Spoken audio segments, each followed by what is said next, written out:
Today I'm going to demonstrate my technique. This is for a anterior radial tear. Also there's an anterior vertical tear present in a young active patient. We're going to present this combination using a ripstop. So you can see here's the capsular tear. This was identified on MRI as well with significant signal. There was pain here. And then we identified a partial radial tear at the anterior horn of the meniscus. Again, this is about 1/2 the entire thickness of the meniscus. Here we're going to place 2 vertical stitches. This is from inside out technique.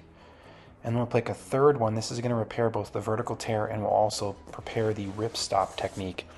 And the reason we do this ripstop is to prevent tearing out of the radial fibers. Again, the outer third of the meniscus here has less blood supply, so we're less concerned with fixing this.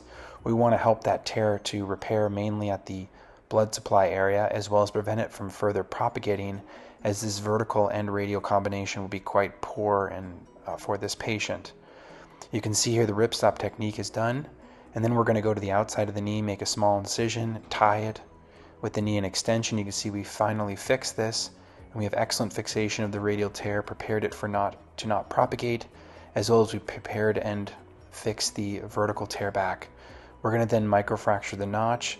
As we've seen, the stem cell egression can improve the healing rate of these patients. Thank you.